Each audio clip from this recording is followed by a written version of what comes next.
Hey, welcome to the Resolve Podcast, episode number 64. I'm Carly Tizano, a New Year's resolution coach obsessed with all things goal setting, personal development, coaching, and of course, resolutions. One of my biggest goals is to help you reach yours. I'm here to provide the tools, support, and inspiration you need to reach your goals this year and every year, and to feel supported every day along the way.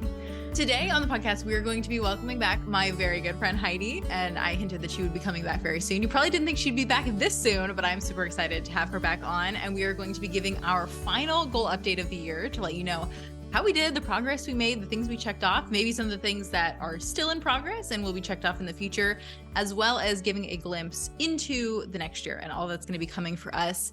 And we'll be wrapping up too, talking about why accountability is so important and significant. And I'm going to be sharing the role that accountability played or didn't play in our successes this year. So without further ado, let's dive right back in. And Heidi, welcome back to the podcast. Thanks, Carly. It's always so fun to have you here. So why don't you go first, share a little bit about this year, what it's been like, your theme of the year, and the goals that you set and how you did. Okay. My theme for this year was faithfulness. I was really inspired by some quotes and examples of people who just were faithful in the little things day in and day out, which is so much of what we're always interested in with habits and goals anyway. And other people. Like, that's something you really notice about other people when they're faithful. Yes. Very much. So I loved having that as my word for the year. In fact, I almost want to have it for my word of the year next year, just because I think about it, but I think I will try to shake things up. So I had a bunch of things that I wanted to wrap up and tidy up or clean up, just to like be faithful in areas and not leave like messes behind me as I moved across the country. And then the other set of things were all just habits, and they were really open-ended habits, which I think was partly key to their success and partly a downfall on some of them. And habits are the perfect example of being faithful, because most of the habits we want, they're not just for a certain season of our life. Most of the habits we establish are forever or for the long term.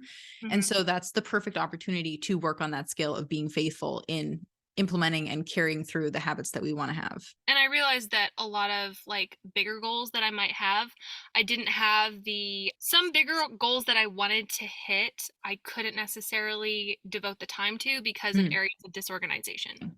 Yeah. So some successful stuff this year was I got all of my supplies organized for music teaching and my old speech coaching stuff before I moved. Went through my memorabilia box, went through my clothes, went through my Instagram feed and just unfollowed businesses or personalities that I wasn't interested in anymore. That was my easy win at the beginning of the year. Yeah, just quick unfollow. I love that one, because I'm thinking about that going into this new year. That's something that's been like eating at me, being like, I really need to do that. I need to shut off these people that are no longer inspiring or aligned. So I totally agree. That one is so powerful, even if it's an easy win. And it's kind of fun to do at the beginning of the new year. Like, you have some lazy days, usually, or at least one lazy day around like between Christmas and New Year's, and just going through and tidying up some of that. And it's a fun reflection point too, I think, to be like, where was I? Who was I when I started following this person? And why is it no longer aligned with me now? So then there are a bunch of things that I'm really close to finishing. So I'm really close to having the apps and files on my computer and also on my phone, like all organized. And I am hovering around inbox 0 on all of these. I'm really close. I've hit it and I hoped I would get it, but finals week just was not going to allow me to hit that before the podcast. But that will be done for sure by the end of the year. All of those? All of those. Awesome. Yep. That's so cool. Yeah, it'll be nice to start the year with a clean slate. Yes. And then I have like my personal files and some storage in my parents' that I'm going to go through over Christmas break, because all of that's back on the other side of the U.S. Yeah, fortunately, you'll be back on my side very soon. That will be fantastic. So then switching over to habits, I'm going to start out with the winners, and it'll get increasingly mildly depressing. Okay. So my first one was reading. I think this was my 4th year having a Goodreads reading goal. Yeah. And this was the year I blew past it. My goal was 26 again, and I think I'm at 37 That's right awesome. now. And I think I'm going to end the year closer to 40 or 45. Awesome. Yeah, it was super fun. Obviously, like having a job where I can listen to audiobooks and going to school and having to read all the time definitely helped me reach that goal, obviously. But that was the most fun goal. The other habits were making my bed, which I wanted to become like a daily thing. And I do that almost all the time now without really thinking about it. So Yeah. that is nice. It's ingrained. I don't have to think about it. Mm. And so remember at the end of last year how you told me I needed to put sleep on my Mm. habit list? I was having Vaguely. a Yeah. horrible time sleeping. Okay. You had to Yes. tell me twice before I was like, "Oh, okay." And I put it on the list. That is something that is so much better now. I think Mm. I Good. probably regularly get, on average over the course of the week, about 7 or 8 hours a night. I Mm. have some catch up nights usually. So I'm feeling much better being a more rested person. Good. My like sleep schedule is all over the place though, so Mm. I'm gonna hopefully continue to sort that out. But so sleeping's better, making my bed normally, reading is good. Then there were a few that started out great, and I've done it more this year than in previous years. So Yeah. I consider them like a partial win, and I'm gonna keep working on them. And one is working out. When I moved here and the weather was good all the time, I realized that I actually really like running, which was unexpected to me. Mm. So I was really good at going outside for just quick runs for about the first 6 weeks of school. But then Florida got hurricanes and the rest of the Yeah. semester happened. So I'm going to get back on with those, but I enjoy that. Other habits, I had Bible and prayer, practicing German, and let's see, and my supplements. I was taking some supplements to help balance out an issue that I had. So all of those are either fairly good right now or they had really awesome periods during the year Hmm. that I'm going to try and capitalize on. The supplements one, I was doing fantastic until I moved. And then I Hmm. don't know what happened. I fell off the wagon, and that was probably the most disappointing. So I'm going to really work on that one this coming year, getting back on. It's an easy one to do, but that habit got destroyed by the move. And then I didn't do anything with obeying app limits. Haven't started tracking spending yet. I'm going to do that this month. And also some stretches. I didn't pick them and get into a routine on. Yeah. So hopefully I can get onto a routine with all three of those last ones a little bit before the end of the year. That's, yeah, my goal. Mm. I love it. But you had great success this year. So of the 22, like how many are you giving yourself like a good solid check mark next to? I'm giving myself a good solid check mark next to like 14. That's Solid awesome. check mark. Yeah. Yeah, that's great. And the rest of them are like still in the works, upcoming, in progress. I think all of those still count too, because it comes back to that principle that we've talked about on the podcast before of it's so much better to have reached the end of the year being like, I took my supplements really good for 6 months than being like, oh yeah, supplements. I was supposed to be taking those all year. Sure. So progress still counts. Progress is progress. And it's cool too to be able to look at those things and realize, oh yeah, these are still things I want to do. They are still going to fit in with my life. I want to make them fit in with my life. And then to reapproach them for this month or going forward. Yeah, that's a great perspective. Cool. Thanks, man. Yes, you are being faithful. I love it. And it's interesting too to think about how the move played a role in helping you really dig into some and shake up others, maybe not always in a good way. So, are there any elements of that, as I assume you probably contemplated this in the months since, that contributed to some things becoming really intense and good and some things like fading away when you didn't really want them to? Yes, I thought about that a lot. So I knew going into the move, I'd heard it on some podcast or read it in some book that a move is a really good time to make Mm, habit changes. Yeah. yeah. And so that really helped me hit some hard. So getting into a workout habit was the one I was least excited about. Mm. I didn't really like the idea of working out. And so I hit that as soon as I moved. And I think that's why it went so well for a while and why I don't really have the level of annoyance at the idea of fitting in and working out during the day.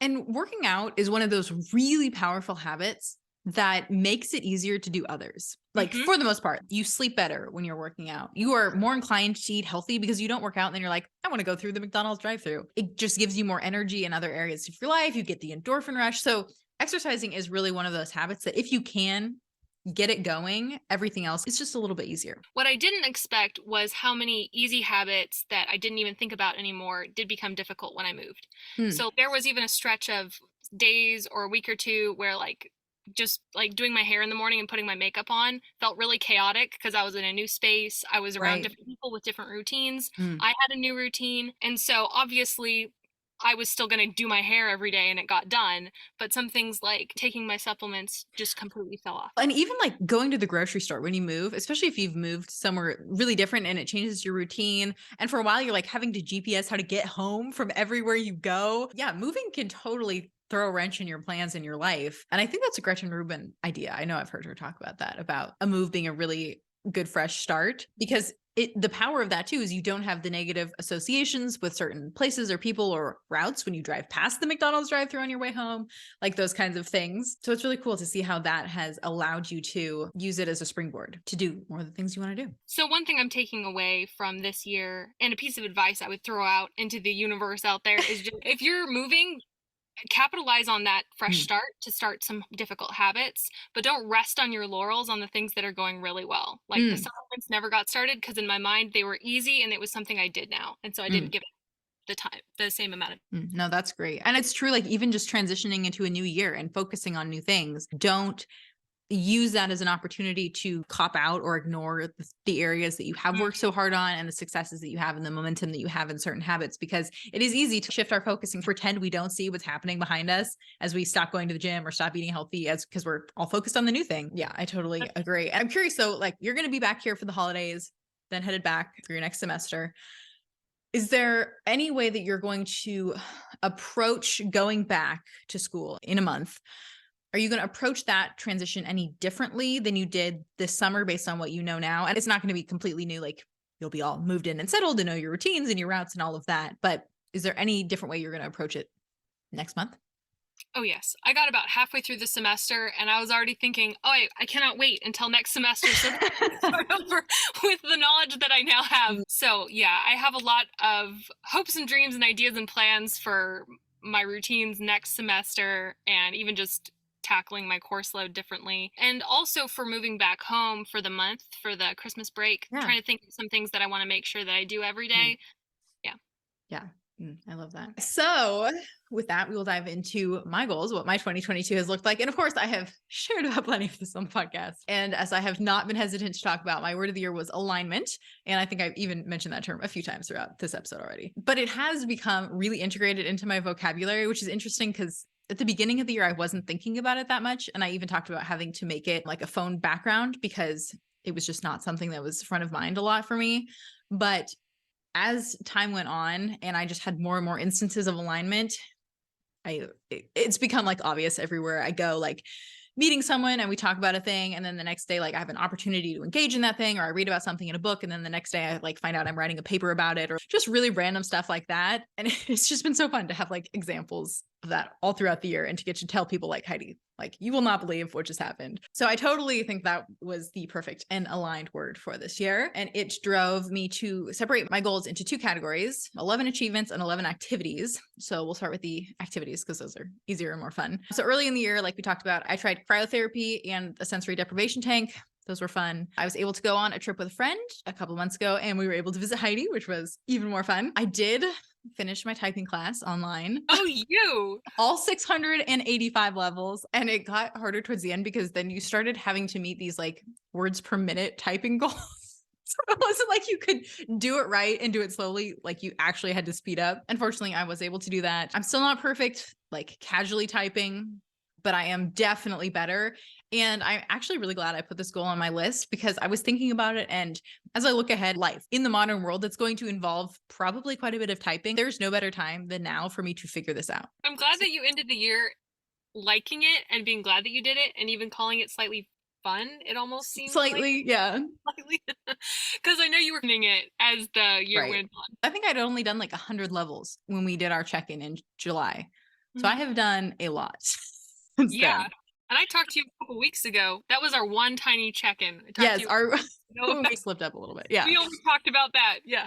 Yeah. Okay. And then start going to the gym again. I did that. And that is the goal that I think has probably surprised me the most, how much I have enjoyed it and how much I've gotten out of it and how easy it was to make it a habit and how irreplaceable it has become. It's just interesting always to see like what those things are that rise to the top. And then originally one of my activities was to see the Northern Lights, but that got switched out for going to a Kraken hockey game, which also rose to the top as one of my favorite activities and led to a hockey session. We're going to talk more about that later. I went on a dog sled ride, visited hot springs, tried some faux tattoos, and I still have more that I need to try, but I have tried and used them throughout the year, which is fun. Right. I can check it off. I'm no more or less inclined to get a tattoo than I was before. So go to the movies once a month with someone I love. I have done 11 months and I haven't gone to my December movie yet, but I have plans to. So I'm excited for that. And it's been fun to engage with other people in things and topics and about actors like that we have common interest in. And not all months had good movies. No, I was going to ask how that went. I feel like this year was a pretty bad year, unless you like horror. Yeah. So there were some good movies that I was excited for. And actually, there were a couple months when I went to a re-release. So I saw Jaws this year, which I've never seen, but I saw that in theaters. I'd also never seen the first Avatar. So I saw that in theaters. And then number 11 was to read books I like more. Okay. So this one was the goal that I surprised you with at the end of last year. And I have been thinking a lot about it because obviously it's been something I've been working on all year. And for the most part, this has looked like not reading books or stopping books that I don't like. So I think that I've stopped like between 30 and 35 books that I started.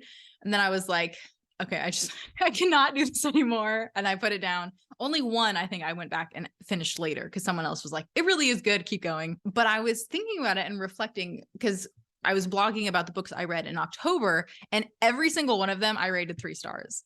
And I was like, that does not look or sound like someone who is reading books that she likes more, even if I've only read very few 2-star books this year, because normally I've stopped before I kept reading a 2-star book. And actually, Gretchen Rubin on her podcast in the last couple of weeks was talking about how she's someone who also stops reading books, but that she feels like she needs to stop reading good books so she can read more great books.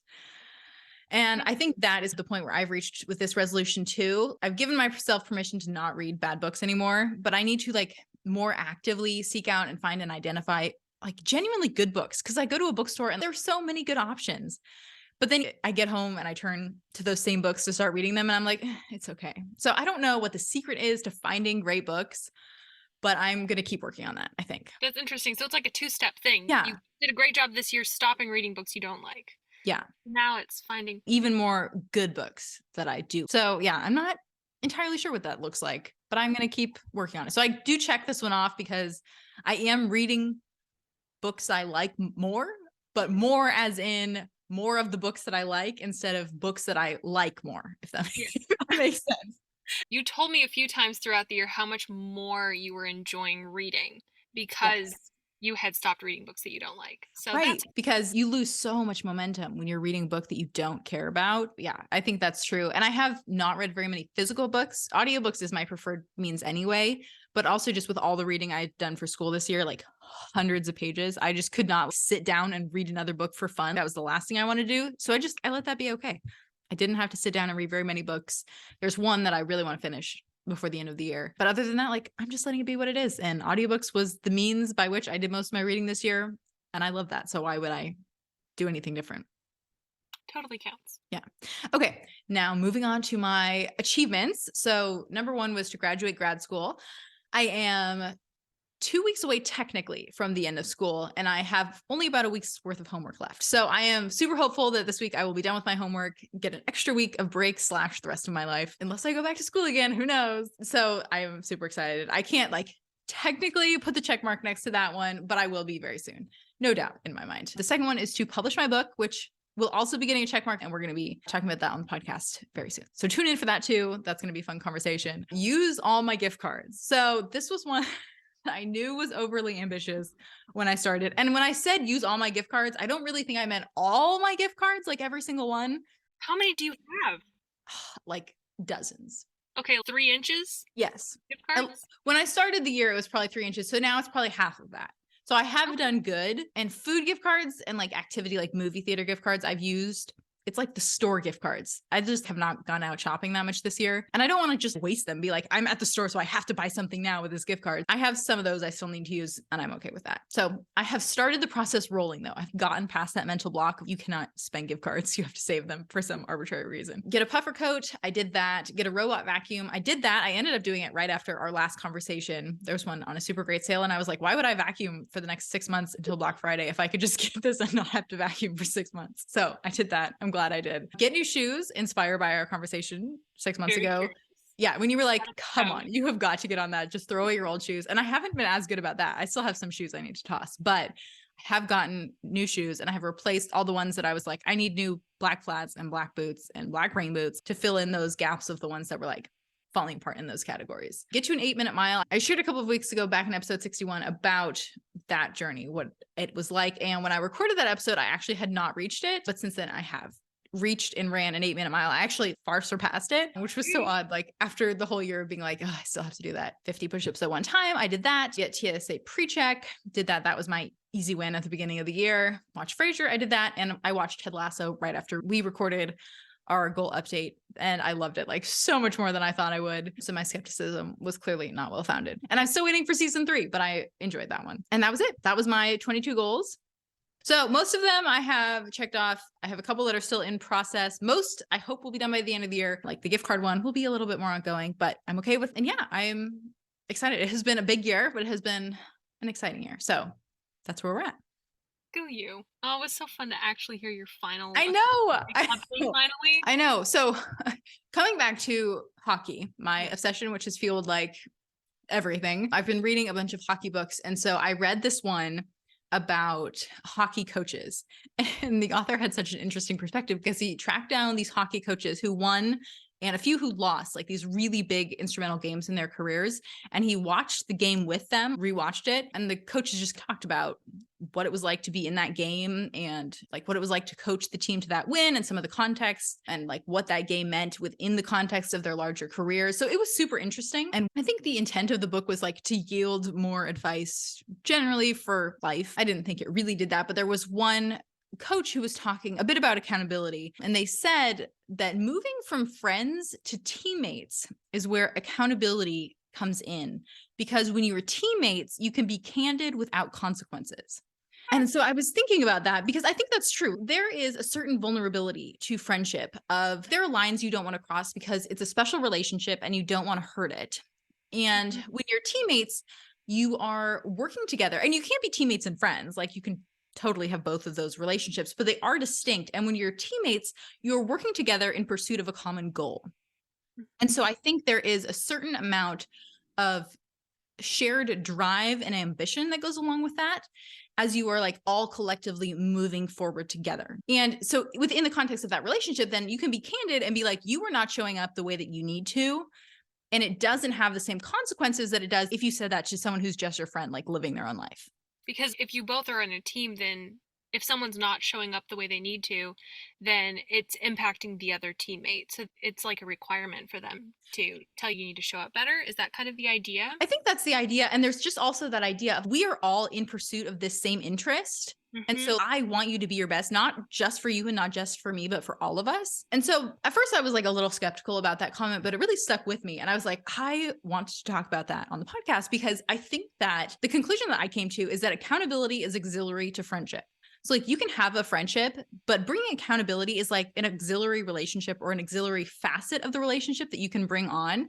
And so that's something that I think we have. And being accountable in this way is we're not fighting for the Olympic gold medal. So we're not teammates in that way, but accountability allows me to be on your team as you pursue the things that you want to. And it allows you to be on my team as I work towards the things that matter to me. And it gives you just this shared base of understanding, a shared momentum, and just like all of the other facets that come along with accountability. So I'm curious, like what your thoughts are on that. So many thoughts. First of all, I think that like with us, like we're good friends and we both love the fact that we're each other's like accountability partners like that.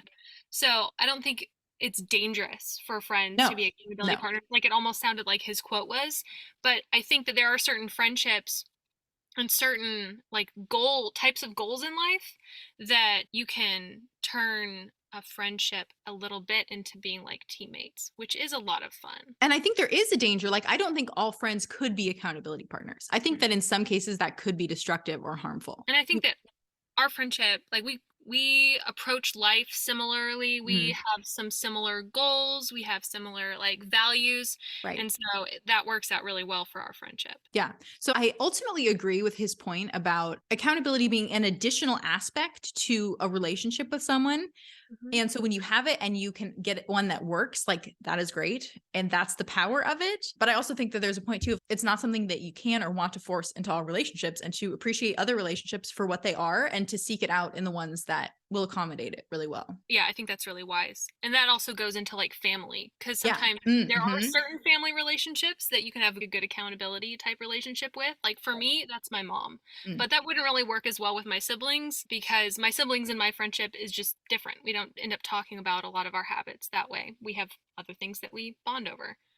Right. And in some relationships, like sibling or friendship or otherwise, it could turn into some kind of competition, or there could just be like bad blood there, or you like dread talking to the person because you know they're going to ask you about how that thing is going and you haven't done anything with it. So there is like a lot of iffy areas in accountability that can be tenuous. But that's also why I liked that idea of teammates and viewing it as separate, because then you're like, I'm not just being your friend here because I am, but I'm also being your teammate and I'm on your team as you work towards this thing. But I can encourage you in a way because I'm on your team that I couldn't maybe if I was like solely stuck in this friend realm. And that's what makes accountability so exciting because you're Right. like, we're on the race of life and we're trying to encourage each other as we Yes. progress. Yeah. And to bring coaching into it, coaches coach teams. So there's another facet there of that whole idea. Okay. But another thing I know about accountability is that the consistency of accountability is really important. So in a normal year, you and I would have a conversation like this at the end of the year as we're reflecting, anticipating the next year. I was actually flipping through old photos recently and I found one that you posted about being at my house a couple years ago for a goal setting session. And we had Taylor Swift on in the background and my Christmas tree was up and we were talking about our goals. And I was like, oh, that sounds so fun. Then from that point, we go on through the year and pretty frequently we would text about our goals or when we did something or that we needed to get started on something. And then at least mid-year, we would normally follow up. And then I think particularly the last quarter, October onward, we would probably have more frequent check-ins to be asking how we're doing, what progress we're making, where we still need to pick up the pace a little bit maybe. And so this year, because we had the podcast, we missed out, I think, on a lot of accountability conversations and we had to stop ourselves pretty frequently because even like whenever we would hang out, normally this kind of stuff would come up where we would talk about what we're doing, what we're working on. And so since we wanted to save those conversations as much as possible for the podcast, I know we'd be like, okay, I can't tell you anymore, or we have to stop there, or I wish I could tell you how this was going. And I think that we haven't been able to be as accountable this year as a result. And it has been like that a little bit to not be able to converse on these things all year or to provide each other like the support accountability. What do you think? Yeah, I missed it. I think it was like a different form of accountability. Yeah, It was it like we were was. trying out a different tack, but I really missed rejoicing with you over your Mm, progress on different things and mm, just getting to be like more of a front row seat on your journey through the year. right. And then I know for me, I also missed like the reminders and the Mm, troubleshooting conversations. Because sometimes all it takes is like 30 seconds of someone being like, why haven't you started that yet? And me right. being like, good question. And then I would start it. So I think that I'm looking forward to having more frequent conversations next year. Agreed. Even like you were texting me and I was going to bed in my time zone the other night and you were still texting me and I was like, what is Heidi doing up? But then I was like, maybe sleep wasn't one of her goals. I don't even remember. How sad is that? I know. So next year, yes, I agree. We're going to be talking all throughout the year about all of the things. But okay, from that perspective, can you share a little bit about what you're thinking for next year? Give us a glimpse into your goals, but also what it is like for you to be in this time of the year as you're reflecting and celebrating success and also contemplating the things for next year. Have you started collecting ideas months ago? What does all of that look like? Good question. So I think maybe about like late October, especially as we get closer to Thanksgiving, I start having fun ideas of what I could plan next Hmm. year. So they just start coming to me. So I open up a note in my Uh-huh. notes on my phone and I just start to make a list. Me So too. by about right now, I have a weird list of maybe like 20 things that aren't all going to make the official list, but I'm Mm, just writing down everything I think of. And then when I prepare for like actually sitting down and making the list, I like to reflect on why some things went well and why some things did mm, not go well meeting this year's goals, and then carry over any goals that maybe I didn't get to hit into next year, but also just take what I've learned from my assessment of this year and apply it to how I'm going to shape my goals for next year. mm, So, for example, this year, as I looked over what went really well, I thought a lot about my reading goal. mm. My reading goal was really hard to meet 4 years ago, but now it's really easy. I'm almost wondering if I need to even put a reading goal on my list for Yes. next year, if I even want to. And so I was reminded of a quote I'd heard from somebody, and they said, we have a tendency to overestimate what we can do in a year and underestimate what we can do in 5 years. Yeah. And I thought that was really interesting. 4 years ago, my goal was to be a reader again. Mm. And that is going to have taken place over about 4-ish years or whatever. One of the reasons I think that reading goal went so well is because it was a numerical goal. It Mm. wasn't something like I was trying to read 15 minutes every day Right. or read a book, like 2 books a month or something like that. I wanted to hit 26. So when I hit December, if I was still like 5 books behind, I could pick 5 short books and I Right. could still shove that in there and still meet the goal. And then each year it got a little bit easier to meet the numerical goal. So I'm thinking that this year, as I approach some habits, I'm going to try and hit a numerical goal for some things and see how that shapes up. Yeah. Yeah. So for example, one thing I'd like to do next year is to try and run like 150 or 180 miles. And that could be really easy. I don't even have to be running every day to hit that goal. So it could be a really easy goal if I was thinking about it in terms of everyday habits. But it's a number that if I get sick for a couple of weeks or I completely fall off for a month or something like that, it's still something that I can try and hit. And it will be much easier for me to do that.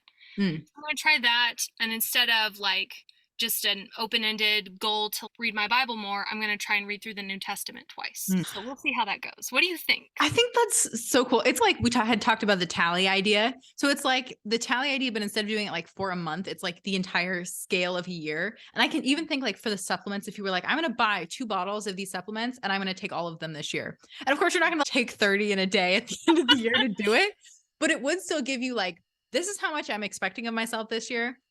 And to be able to visually monitor your progress as you do that and to be like, oh, okay, this bottle's still full. That's a good reminder to get back into this.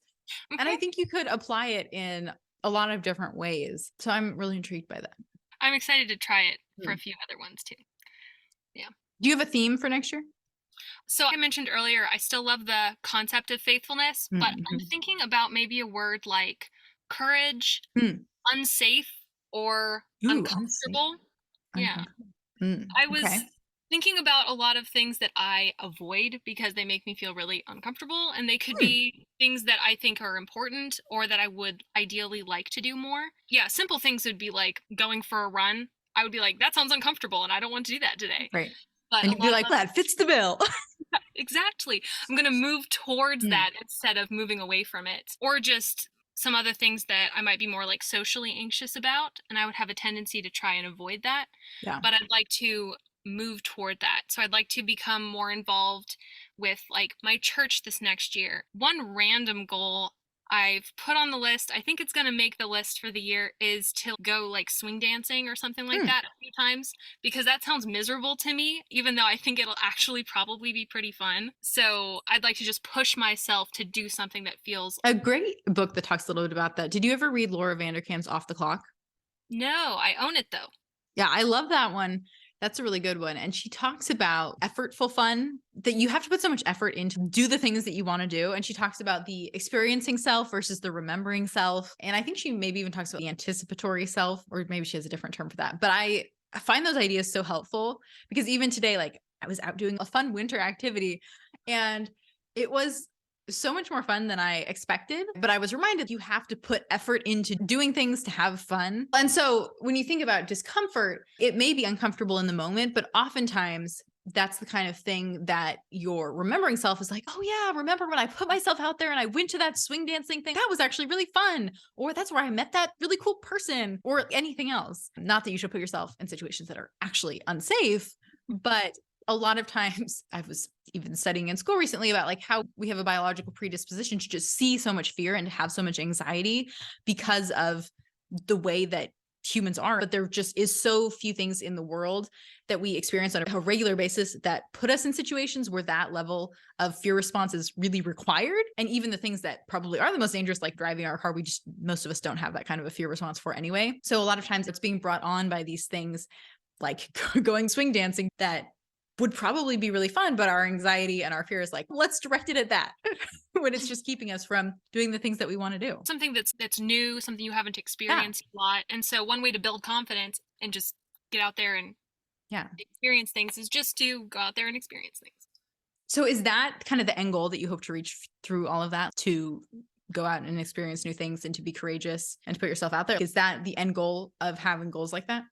I think the end goal is to not feel like my nervousness about certain things is stopping me. Yeah, it's like you can build up something in your mind and then try and beat some anxiety by doing things that like seem really dangerous, and then I will learn from it. Oh, I did this thing and it wasn't actually scary. Mm.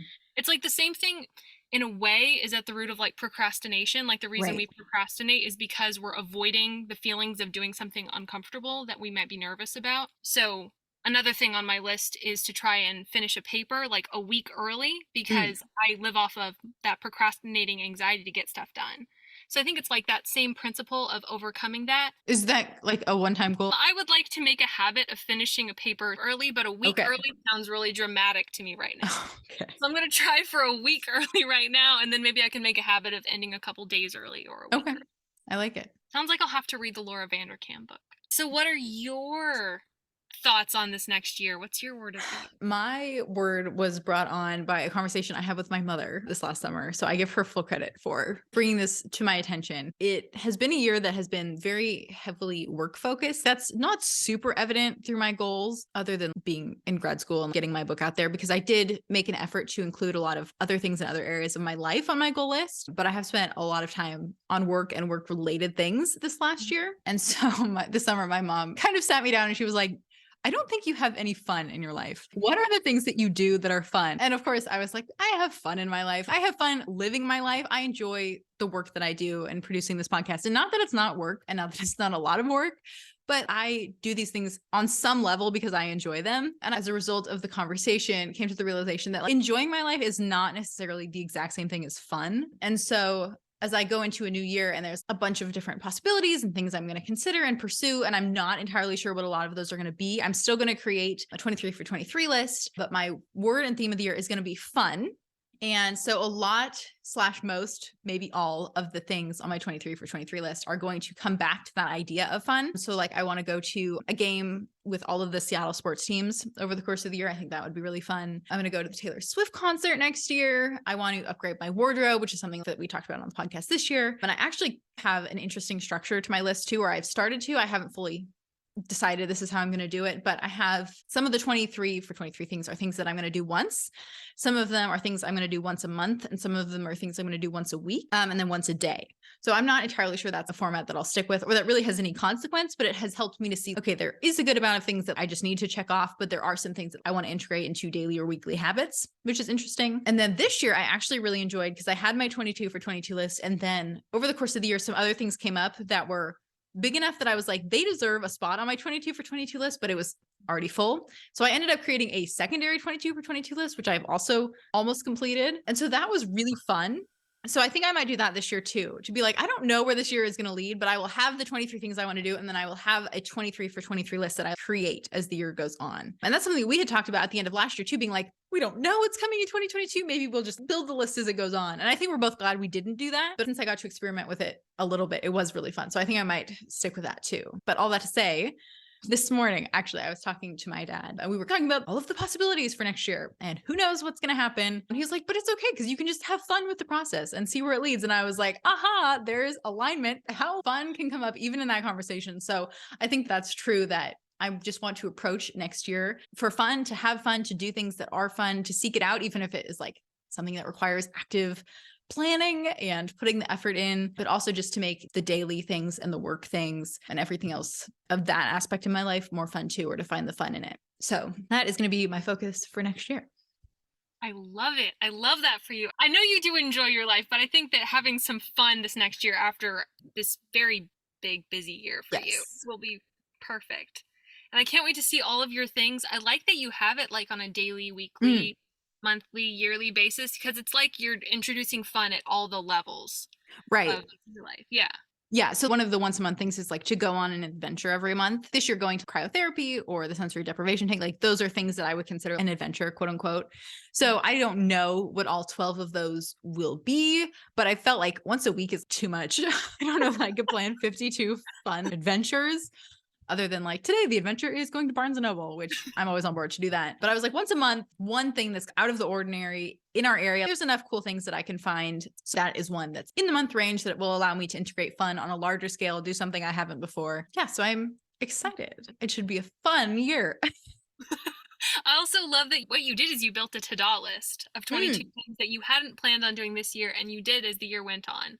right. And I love that you did that. I think to-do lists are my favorite to look back on usually Mhm. because they're the things I didn't plan on, and Right. sometimes they were the most difficult or the most rewarding, or they were just like a really neat surprise. So they're so much fun to build and then to keep so that as years go on, you can look back and be like, oh, look what God had planned this year. Look what Right. happened randomly. Yeah. Yeah. Mhm. So that was an unexpected thing. I decided there were other fun things, fun things that were a lot of work that I wanted to do. And I was like, they need to be commemorated. And even just having them on that other list, maybe be like, oh, yes, I'm still working on that. I will do that too. So yeah, I And think they're a having lot of them, work. So right. like you gave yourself a pat on the back because you're like, I did this as well. Right. Yeah. Yeah. Yeah. So that was another tactic because for some people, I think that way of setting resolutions somewhat retroactively, we're being like, I feel like doing this month. So I'm going to put it on the list and it will get done. But it's July and I'm deciding I'm going to do it anyway. I can totally see how for some people that approach is going to work best. And there's no right or wrong way, whether you're setting goals for the day, the week, the month, the year, or you're breaking down your yearly goals into those chunks or into two different categories like both of us did this year. There's so many fun and unique ways I think that you can approach resolutions and goal setting and all of it. And that is the fun and the joy in resolutions. I think that to-do lists help you be more spontaneous too, because Mm, sometimes at the beginning of the year, there might be something that I know I'd like to do over the course of the next 3 years or something like mm, that, but I'm not sure if it's the year for it. So I don't want to right. put it on my list and it just be something that's totally unrealistic. Yeah, being able to do something spontaneous and still get credit for us, like really plannery people who like to get our gold stars. Yeah, I think it's just fun. Right. Because I'm some of the stuff you're like, why would I do that if I'm not, if it doesn't matter? If I don't get to check it off. Yeah. So I totally agree. And I hadn't really conceptualized it as a to-do list because a lot of the stuff like I wrote down because I was gonna do it and I hadn't done it yet. But I think that's what it is because it's the to-do of the unplanned stuff that happened this year or that I made happen this year. So I think that is really cool. So to-do list and to-do list. I will be working on probably both of those this coming year. Okay, why don't you share what you were reading to wrap up this episode? I'm excited to hear more for school, or are you on to other stuff? For school, I'm finishing up a church history textbook under the Oh, glorious, glamorous name of Church History 1. real fun. So much fun. It's interesting, but yeah, that's a textbook. For fun, I am looking forward to getting back to Middlemarch by George Mm. Eliot. I'm going to try and read that more over break. I had started it. Why are you laughing? Just fun and Middlemarch to me do not go in the same sentence, but I can totally respect that for you it does.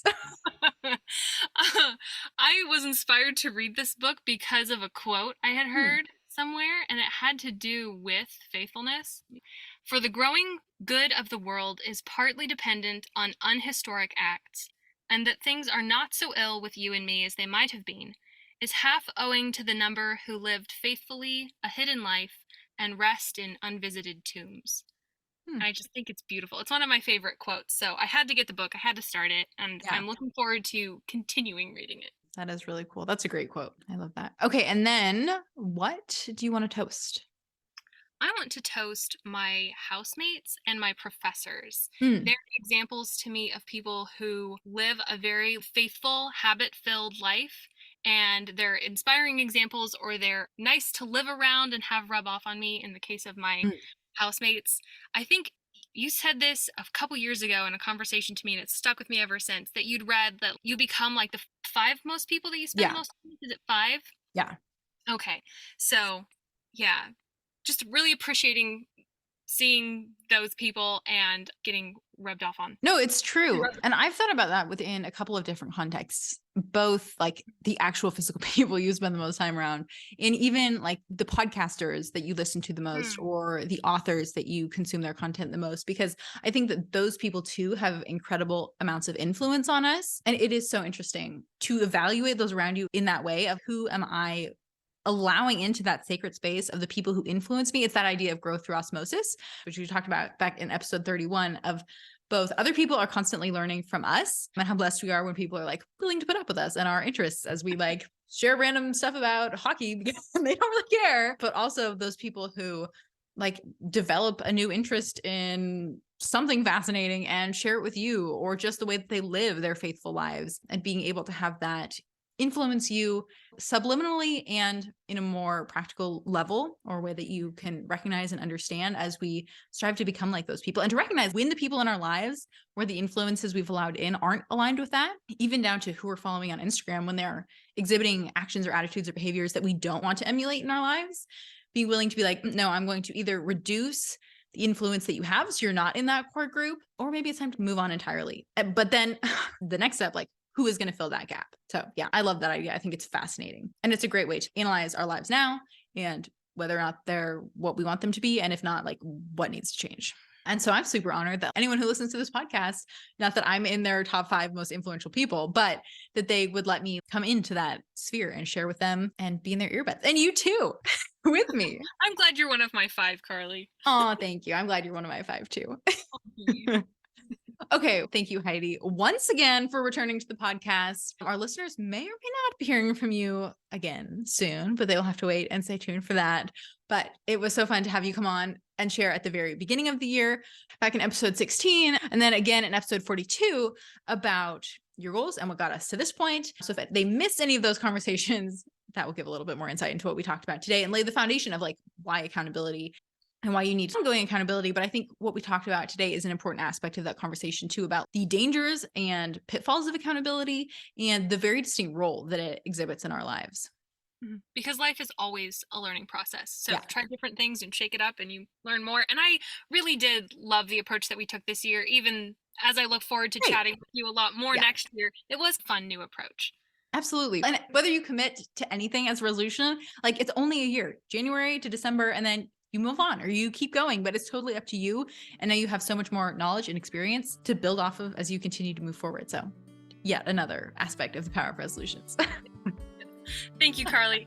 Yes. And thank you, Heidi. So I encourage you to resolve to reflect on your resolutions for this year. If you have an accountability partner, check in with them, discuss what you have succeeded in, give yourself the check marks and the toast that you deserve, and also begin to contemplate what is going to lie ahead for you next year. What can you take from what you learned this year? What worked, what didn't work, and how can you apply that to everything that lies ahead? And with that, thanks for tuning in to the Resolve podcast. You can follow me on Instagram at Carly Tisano. I would love to connect with you. Don't forget to rate and review. It really helps other people find the show. And subscribe if you haven't already so that you don't miss another great episode next week. For the show notes or additional support in reaching your goals, check out carlytisano.com. Until next time, here's to all that lies ahead.